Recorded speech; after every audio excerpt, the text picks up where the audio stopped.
Wuthering Waves, a fast, team-based action game where combat is all about testing a player's reaction time. Team-based. Nah, I refuse. Let's tackle this game with just a single character, Rover, to answer the question of how much of the game a player can complete with that restriction. Is this the height of madness? Well, I imagine it won't be nearly as maddening as that other challenge I run, trying to beat Honkai Star Rail using a party of just the Trailblazer. I mean, at least in Wuthering Waves, it's not turn-based and my skills can carry me. I am extremely skillful, after all. Is this the end? Sounds are fading. I must not falter. You saw nothing. I have yet to die a single time. There are parts of the story that force me to play a different character. I can't do anything about that, but whenever Rover happens to also be in the party in trial character situations, I'll exclusively use Rover. Let us set off on the journey. My first order of business is to go straight to Norfall Barrens. Naturally, I do not mean by way of grinding the main story. We're breaking into the place by jumping around the barrier like so. You may be asking, okay, but why? Honestly, no reason besides I thought it'd be fun to go straight to the area with the toughest monsters right off the bat. To have some fun while I brainstorm the list of things I actually needed to do. This is that list. Obtain enough Sonance caskets to obtain both resonance chains. Achieve level 2 at the Pioneering Association to unlock the Waypoint utility. Advance the story to unlock Grapple, Levitator, and Sensor. Obtain powerful 5-star echoes by defeating elite monsters. Complete the Huanglong story. Let's focus on these two. Right after I solve this puzzle. Kinda low health. I think I'll be fine. Maybe if I use an echo ability? I must not. Heck yeah! Challenge completed. Victory, no matter the cost. I think that's a good way to spend what is totally my first death on the account. Trust me. There's my treasure chest. Anyways, where were we? Oh right, unlocking utilities. Boom. Maybe I should have chosen a better interjection.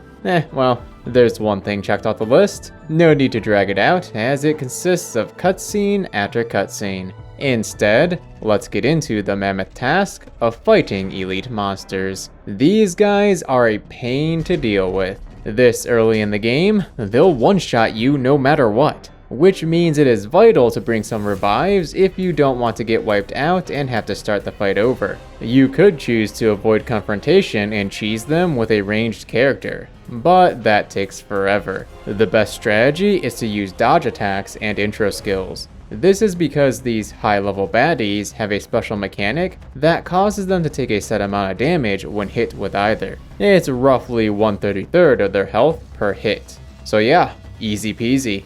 Except, I can't use intro skills because I can't switch characters. Except, I don't have ranged attacks. Except, I can't revive because I'm a party of one. If I get hit from any attack, the entire fight will need to be restarted. Like I said, easy peasy. Now let's go beat up the Twin Herons. The Cyan Heron has to go first. It can initiate attacks from a much farther range than its twin, making it more dangerous. I'm looking for one single attack to camp.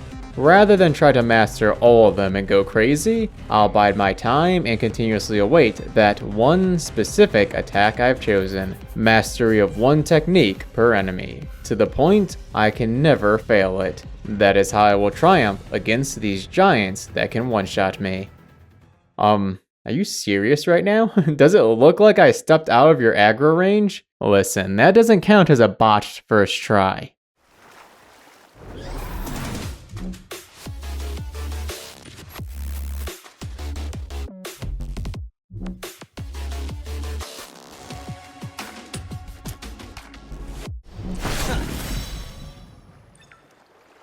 There's our prize.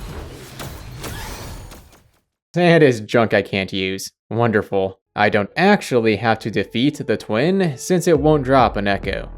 Screw it. Already here, so let's beat it up. I'm quite displeased with my reward and need to take that frustration out on something. The attack I've chosen for this one is the teleporting zigzag dash. It may look hard to avoid, and indeed, that's entirely because relying on visual cues for this attack will likely end up with your character dead. Sound cues, though?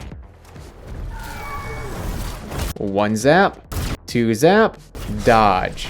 That's the secret.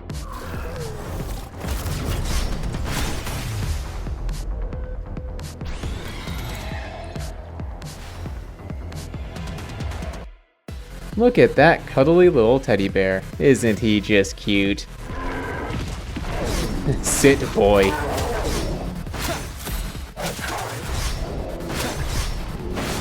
Come on.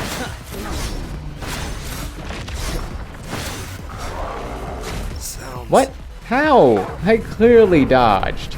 I have to walk all the way back because I was dumb and didn't hit a nearby beacon. Let me fix that, just in case this turns out to be a 3rd time's the charm situation. Come on, Yogi. Round 2.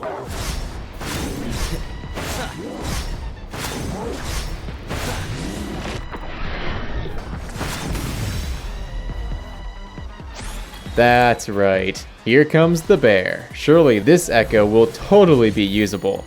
This is not going how I wanted. Birds, bears, and now gorillas. This game has it all. Maybe I've bitten off more than I can chew here. 3 enemies that can one-shot me all at once. Ooh boy. Let's divide and conquer.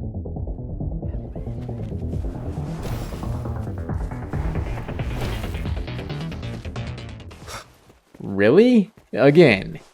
How about being creative? Can I launch this thing at them and pull them all the way over here? Lame. Alright. I'll fight them all at once. How hard could it be, really? Just don't get hit.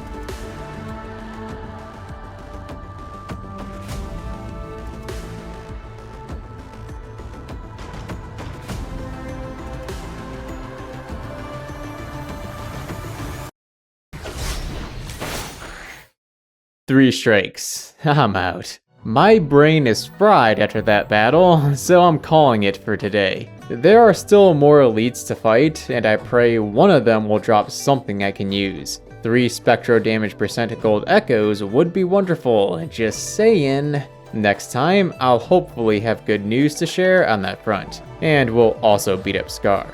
No damage run? Already done 3 of them in this video. Let's see if we can keep it going. Do make sure to subscribe and feel free to follow me over on Twitter at Musashiden. This is Musashi and Rover signing off. Till next time.